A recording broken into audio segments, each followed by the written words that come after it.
everyone, I hope you all are doing really well. I am Simran and मैं आपका बहुत welcome करती हूँ बायोलॉजी हब चैनल में।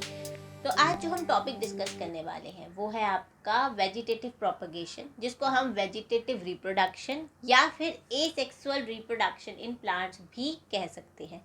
इससे पहले हमने आपका asexual reproduction in organism discuss किया था।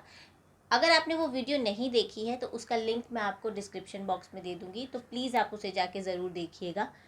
तो आज हम अपना टॉपिक शुरू करते हैं basically asexual reproduction in plants, जिसको हम वेजिटेटिव प्रोपगेशन भी कह सकते हैं और वेजिटेटिव रिप्रोडक्शन भी कह सकते हैं। So let's begin our topic for today and this chapter is basically of class 12th, chapter number 1 NCERT। So please pay attention. जब हम आपके वेजिटेटिव रिप्रोडक्शन की बात कर रहे हैं, जैसे कि मैंने आपको कहा वेजिटेटिव रिप्रोडक्शन आप कह लीजिए या फिर आप कह लीजिए कि आपका एसेक्सुअल रिप्रोडक्शन। वेजिटेटिव रिप्रोडक्शन जो है वो आपका क्या है, एसेक्सुअल रिप्रोडक्शन ही है, जो कि आपका प्लांट्स में होता है।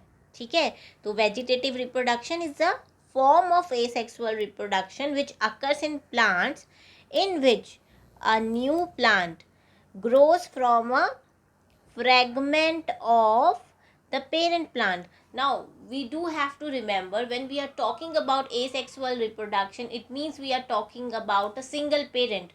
जो भी आपके offspring बनेंगे that would be formed from the single parent. So it is a form of asexual reproduction which occurs in plants in which a new plant it grows from a fragment of the parent plant. So any fragment of the parent plant can give rise to new plant.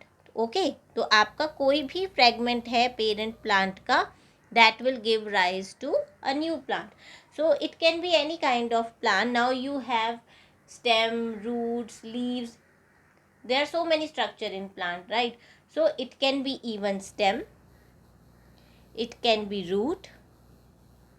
So it can be anything which can give rise to new plant. But समझने की बात ये है कि आपका vegetative reproduction जो है ये आपका फॉर्म ऑफ एसेक्सुअल रिप्रोडक्शन है, जो कि प्लांट्स में होता है, और आपका नया प्लांट जो है किसी भी fragment of your parent plant से प्रोड्यूस हो सकता है। अब वो कोई स्टेम भी हो सकता है, रूट्स भी हो सकता है, लीव्स भी हो सकता है। So now let's discuss this in detail.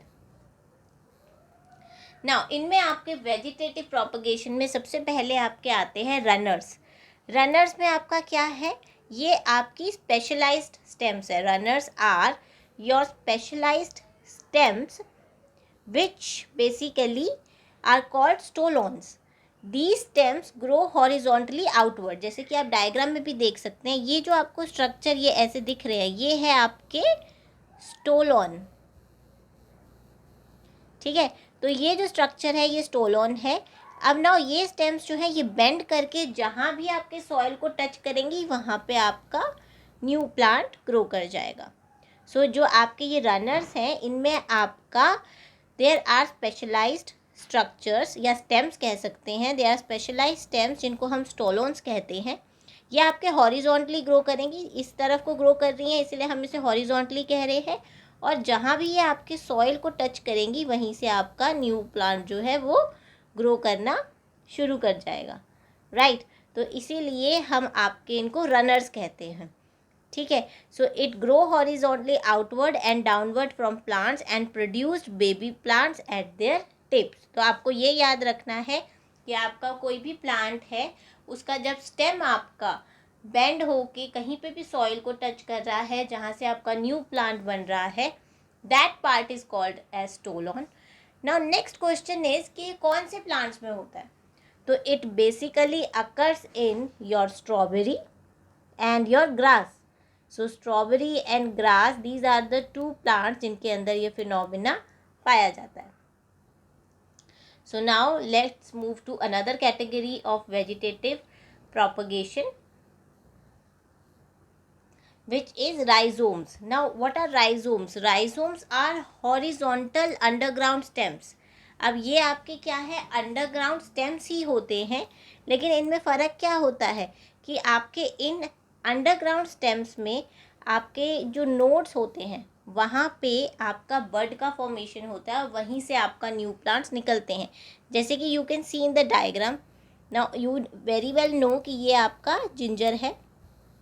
Now ginger के देयर आर मैनी स्पेसेस जिनको हम नोड्स कहते हैं। इन नोड्स पे आपका न्यू बड फॉर्मेशन होती है, जहाँ से आपका फिर ये न्यू प्लांट जो है निकलने लग जाता है। So rhizomes are horizontal underground stem, ये आपके हॉरिजॉन्टल अंडरग्राउंड स्टेम्स है।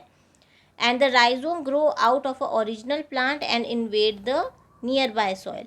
तो क्या होगा, अब ये जो प्लांटलेट निकल रहा है, अब ये नियर बाय सॉइल पे आपका जब गिरेगा या टच होगा तो ये अपने दोबारा से रूट शूट सारे सिस्टम बना लेगा। बट ये आपका बेसिकली जो आपकी अंडरग्राउंड स्टेम के नोड्स वाले पोर्शन में एक बड का फॉर्मेशन होता है, जहाँ से आपके ये न्यू प्लांटलेट्स जो है वो निकलते हैं।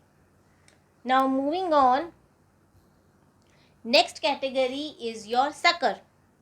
नाउ अब सकर क्या होते हैं? Sucker are basically plants which reproduce from suckers which sprout out from the lateral roots. अब ये जो प्लांट्स हैं, ये प्लांटलेट्स हैं, जो न्यू प्लांटलेट्स हैं, वो आपकी लेटरल रूट से डेवलप होते हैं। तो new plant they arise from the lateral roots.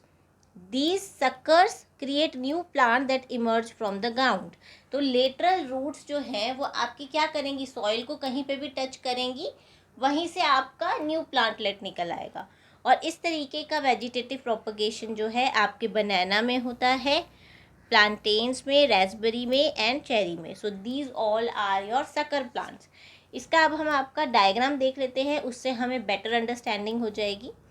सो जो ये सकर प्लांट्स हैं, इसका हम आपका एग्जांपल देख लेते हैं। जैसे कि आप देख पा रहे हैं, इसके अंदर आपकी बेसिकली आपका लेटरल आपकी रूट्स है। यहाँ से आपकी ये जो लेटरल रूट्स है, यही आपकी इमर्ज होके सॉइल को टच करती हैं, वहीं से आपके न्यू प्लांटलेट्स जो है वो ग्रो होने लग जाते हैं। तो आप ये जो देख सकते हैं डायग्राम में, ये जो है ये आपका लेटरल रूट है, ठीक है। अब ये जो लेटरल रूट है, ये जहाँ भी आपकी सॉइल को टच करेगी, वहीं से आपके न्यू प्लांटलेट्स जो हैं वो ग्रो करना शुरू कर जाएंगे, राइट। तो इस तरीके से आपके सकर प्लांट्स में रिप्रोडक्शन होता है। Now moving on, next category में आता है आपके ट्यूबर्स। नाउ अ ट्यूबर जो है, ये आपने अपने पोटैटो प्लांट में देखा होगा, जहाँ पे आपके पोटैटो में एक स्ट्रक्चर होता है जिसे हम आई कहते हैं। वहाँ से आपके स्मॉल स्मॉल बर्ड्स निकलते हैं और उन बर्ड्स से फिर आपके स्मॉल स्मॉल प्लांटलेट्स जो है वो निकलने लग जाते हैं। So a tuber functions in asexual propagation as a result of the tiny scale leaves equipped with buds that grow on its surface। सो आपके बर्ड्स के साथ देर आर स्मॉल लीव्स जो आपके पोटैटो पे ग्रो करनी शुरू करेंगी। Then later on they will develop its root and whenever they will fall on the ground they will emerge as a new plant. यानी आपके बर्ड एक portion होगा पोटैटो में, जहाँ पे वो आपका एक लीव के साथ बर्ड फॉर्मेशन होगा, एंड देन वो आपका ग्रो करना शुरू करेगा and later on it will detach from the parent body and आपका इंडिविजुअली वो ग्रो करने लगेगा। बट दैट्स हाउ आपके न्यू प्लांटलेट्स जो हैं वो इमर्ज होते हैं। एंड अब आप देखिए, इसके अंदर कोई आपके 2 पेरेंट्स की ज़रूरत नहीं है, एक ही सिंगल पेरेंट से आपके और प्लांटलेट्स बन रहे हैं, या हम ये कह सकते हैं न्यू प्लांटलेट्स बन रहे हैं। तो इसीलिए ये आपका एसेक्सुअल मोड ऑफ रिप्रोडक्शन है, ठीक है। और जो भी प्लांटलेट्स बनेंगे वो आपके जेनेटिकली बिल्कुल सिमिलर होंगे to the parent plant, right. So moving on, now next है हमारा ऑफसेट। नाउ ऑफसेट जो है, सबसे पहले हम देख लेते हैं कि इन प्लांट्स में पाया जाता है। तो ऑफसेट जो है ये आपका पाया जाता है basically in water hyacinth. I hope आपने इसका नाम सुना होगा। इसको टेरर ऑफ बंगाल भी कहते हैं, क्योंकि ये जब प्लांट में ग्रो करने लगता है तो इतनी तेज़ी से ग्रो करता है कि प्लांट का सारा ऑक्सीजन ले लेता है, जिसकी वजह से आपके जो प्लांट है वो इतनी तेज़ी से ग्रो करेगा कि वाटर का सारा ऑक्सीजन ले लेगा और वाटर में आपका ऑक्सीजन नहीं बचता, जिसकी वजह से जो फिशेज़ हैं वो मरनी शुरू हो जाती हैं। इसीलिए इसको टेरर ऑफ बंगाल भी कहा जाता है। Okay, so now offset is part of the branch और stem by which a plant can reproduce asexually. तो बेसिकली ये आपका पार्ट ऑफ स्टेम ही है, कोई भी पार्ट ऑफ स्टेम जो है जो कि आपका एसेक्सुअली रिप्रोड्यूस कर सकती है, वही पार्ट ऑफ स्टेम आपकी आगे ग्रो करती चली जाती है। ओके एंड बट इसकी खासियत यही है, इसमें एग्जांपल आपका वाटर हाइसिंथ है, जिसका खासियत यही है कि इसको टेरर ऑफ बंगाल भी कहा जाता है। एंड ये आपका टेरर ऑफ बंगाल इसीलिए कहा जाता है क्योंकि ये बहुत अबंडेंटली ग्रो करेगा, और जैसे ही ये ग्रो करता है तो सारा ऑक्सीजन ले लेता है वाटर से, जिसकी वजह से आपके जो वाटर में ऑक्सीजन की डिप्लीशन हो जाती है एंड आपके जो फिशेज़ है जो वाटर में रहती हैं वो मरने लग जाती हैं, राइट। सो दैट्स वाई आपके वाटर हाइसिंथ को हम टेरर ऑफ बंगाल कहते हैं। एंड जो वाटर हाइसिंथ है it grows asexually through offset mode, right. So now moving on, now this is another example जहाँ पे आपके लीफ बर्ड से भी आपके न्यू प्लांटलेट्स ग्रो करते हैं, और इसका बहुत ही बढ़िया एग्जाम्पल है आपका ब्रायोफाइलम। तो ये ब्रायोफाइलम की लीव्स हैं, तो इसकी लीव्स पे बर्ड का फॉर्मेशन होगा, और उन बर्ड से आपके न्यू स्मॉल प्लांटलेट्स जो है वो ग्रो करना शुरू करेंगे। एंड आप देख सकते हैं इनमें आपके रूट्स भी हैं, तो जैसे ही ये आपके लीव से फॉल करेंगे ये ग्रो करना शुरू कर देंगे।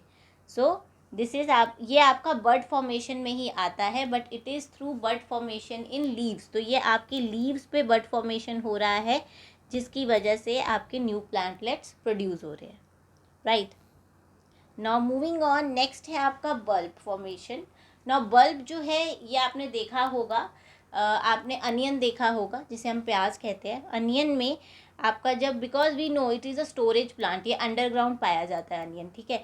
अब इसके अंदर जो अनियन लीव्स हैं ये आपके प्लांट में जो आपके अंडरग्राउंड जो आपके सॉइल में ग्रो करना शुरू करती हैं, एंड वहीं से आपके न्यू प्लेटलेट्स जो है या न्यू प्लांट्स जो है वो ग्रो करना शुरू कर देते हैं।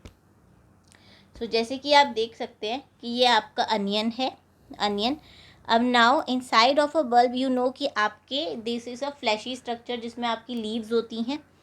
Okay, now this is the early season, later on at the end of the season ये अंडरग्राउंड में ये जो लीव्स है ये आउटग्रोन करने लग जाती है, और यहाँ से न्यू प्लांटलेट्स जो है या प्लांटलेट्स आपके ग्रो करने लग जाते हैं। तो बल्ब्स आपके basically underground food storage organs है, जिनकी फ्लैशी लीव्स होती हैं, जो जिनका काम क्या होता है, फूड स्टोरेज, ठीक है। And they can grow and develop into new plant. तो अंडरग्राउंड फ्रूट स्टोरेज ऑर्गन है, फ्लैशी लीव्स है, जिनका काम क्या होता है, स्टोर करना food. And at the end of the season इनमें से जो लीव्स निकलती हैं they can give rise to new plantlets, और इसका एग्जाम्पल क्या है आपका onion and garlic, right. So I hope आपको ये समझ आया होगा। Now moving on, now this was about your vegetative reproduction in plants, so I hope आपको ये अच्छे से समझ आया होगा। अगर आपको समझ आया है तो प्लीज़ आप मेरी वीडियो को लाइक, शेयर एंड कमेंट ज़रूर करिएगा। So for now bye bye and will meet you in our next class. Thank you.